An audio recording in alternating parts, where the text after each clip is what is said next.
In spirituality, the human aspect is a lot of effort to transcend it, to forget about it, understandably to explore the spiritual nature. But the circle goes round, or makes a full circle. A journey becomes complete when from the spiritual nature we come back to our human nature. This is what full consciousness is.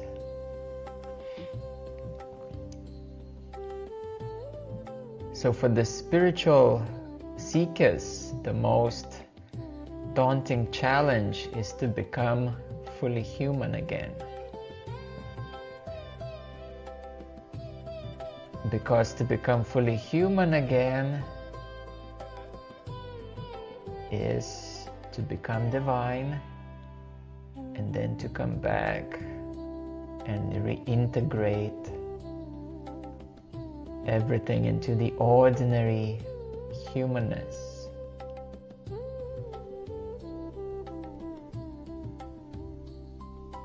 So we cannot come into fullness of our divinity without being in the fullness of our humanity, because divine nature is not disconnected. It is of complete embrace, of empathy, compassion, kindness, wisdom beyond,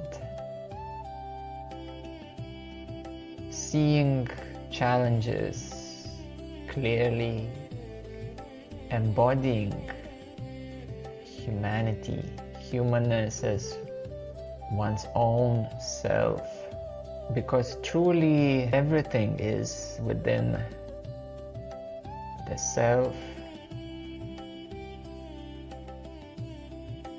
Nothing is ever separate from the nature of God, and humanity is part of it. It is part of the expression of the nature of God, with all its imperfections. One of the most spiritual things a seeker can do is to embrace humanity, connecting with those around in the ordinary life, and equally saying, I'm sorry if I hurt you. I appreciate you as you are. I'm proud of you, what you have accomplished. I acknowledge whatever you feel without any disconnection that one is spiritual and the other is not.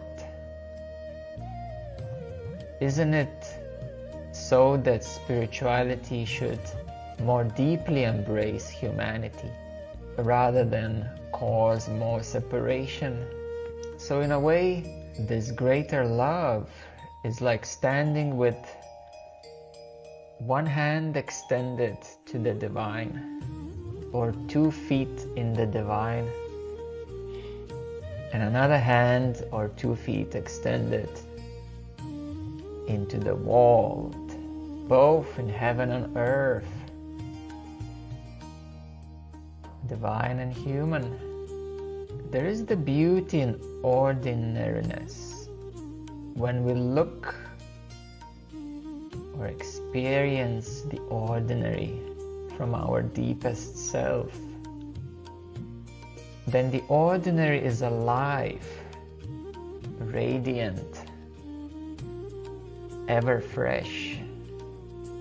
As we return to the natural self, as we come to the full consciousness, we make the full circle. Then we are ready to be normal again, to embrace everyday life again. We begin this practice in presence, stepping out of the energetic la la land. That's why presence is so difficult to start coming back and coming closer to full consciousness. This is where we more deeply than ever return to the ordinary, to the humanness, and we enjoy it.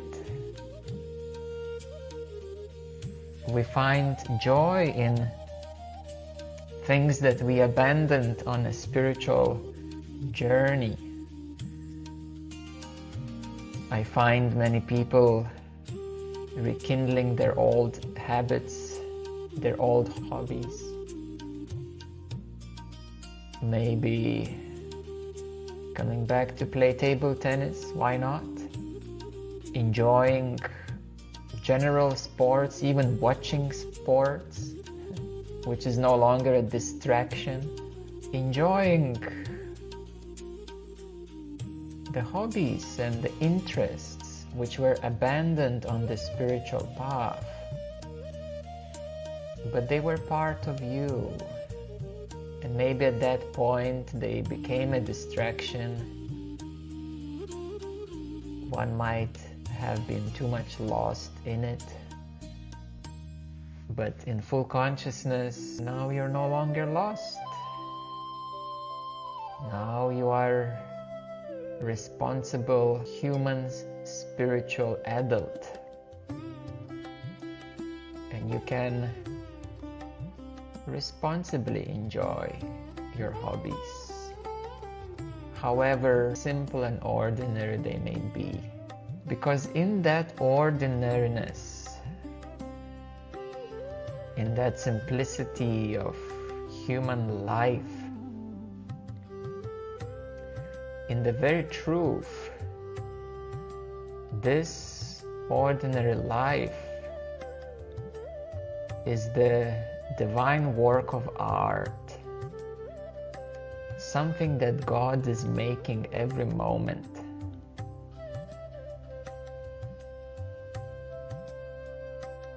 And yes, when you go and grab that cup of tea, it is a divine work of art.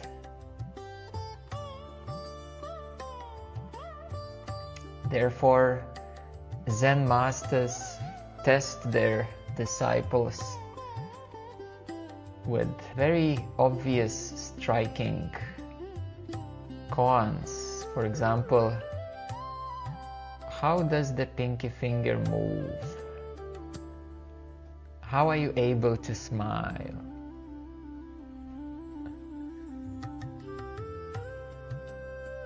And the one who has dived into the very depth of the divine will notice that God is making so.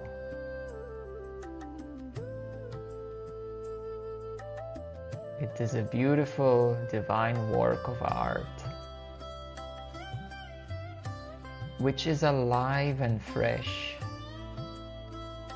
It is not a snapshot in time and space that you hang on the wall.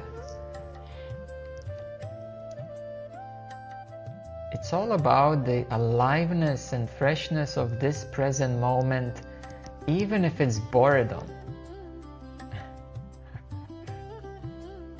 Just recently, I was talking with Leon and we were saying, let's enjoy boredom.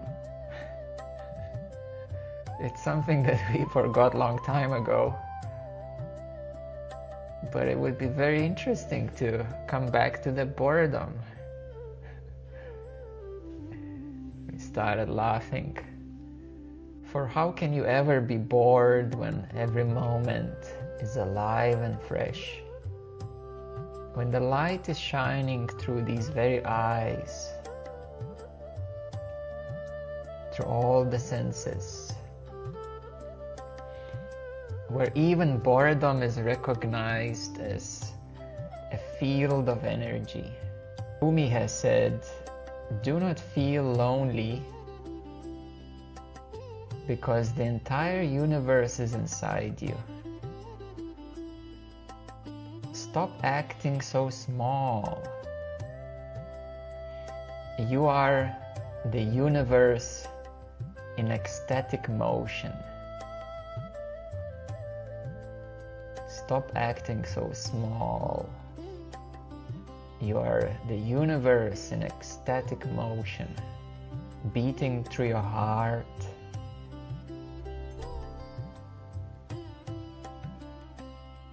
breathing through your breath, seeing through your eyes, smelling through your nose, hearing through your ears.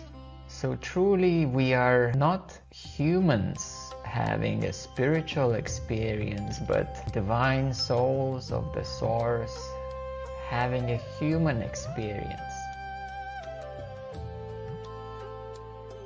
Your divine soul from the source which is having this human experience. Make it count, the human experience. In other words, one of the biggest goals of your life, of this life, is to be you. And if we pause for a moment, that momentum of improvements, advancements, and changes and achievements, what's next? If we pause all of that for a moment,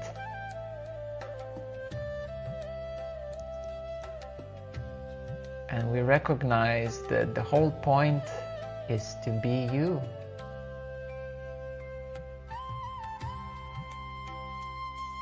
Then you can feel that you have more space to be you. You have more space to be human. You're not squeezing yourself to be divine.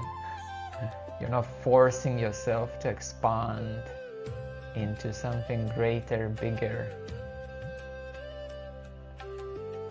You are having space to be you, to be human. So we start by being somewhat human, then become spiritual, and then finally become natural, real human, who is not forcing but embracing, who is not seeking but finding,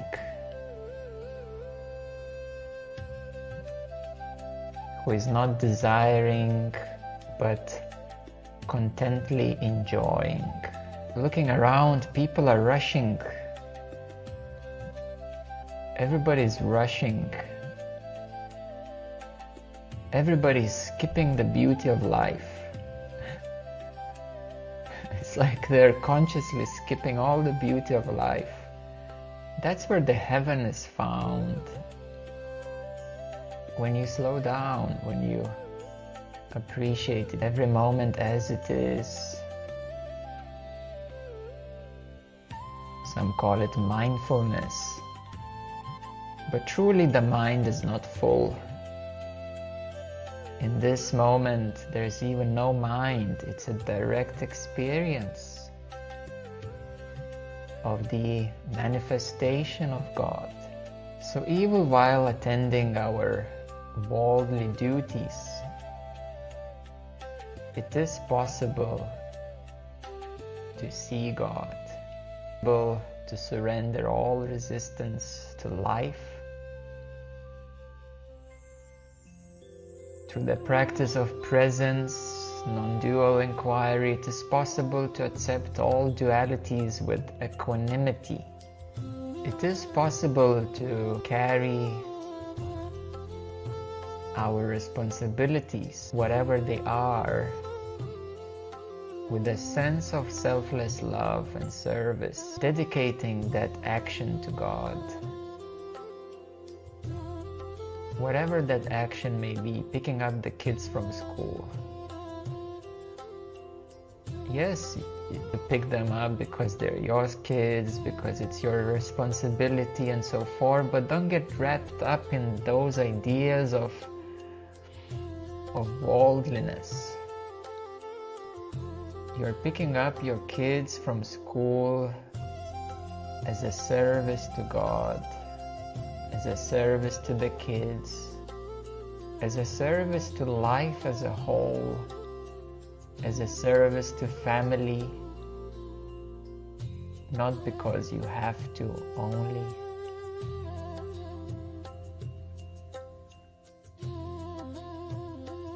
Of course, it is easier to do these things when it is your family, but every ordinary action dedicated to the divine becomes infused with the divine.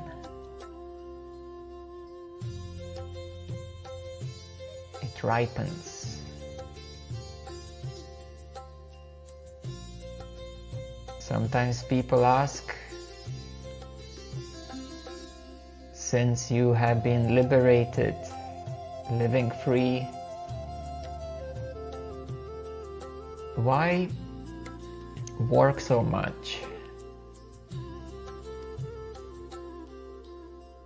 Because this is my service. It's a service to everyone.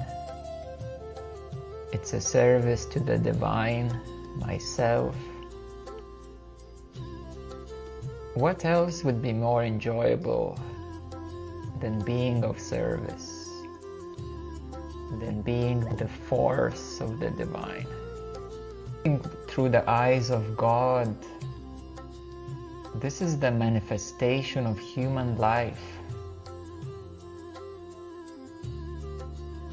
I know that I will not have many more chances to enjoy being human.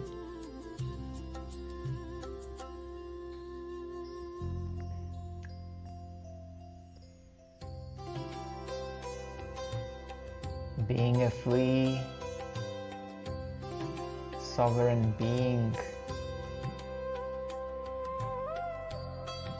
the human experience, as Buddha said, it's extremely rare in the vastness of existence. In Arabia there is a saying, it's like trying to put the camel through the eye of the needle. These are the chances of getting a human life in the vastness of existence. But yet, somehow it happened. So to do the greatest service for the world, on one hand, yes, it is your own self-realization and liberation, which is the greatest service for the world. And on the other hand, it's giving a hand, a physical hand, as a service to the world. To finalize, I'll quote Rumi again, who said, I am of the divine whole. I eliminated duality with joyous laughter, saw the unity of here and the hereafter. Unity is what I sing.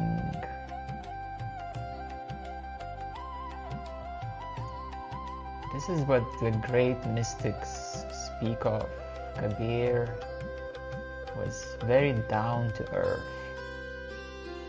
So we come to this completeness, wholeness, going the full circle,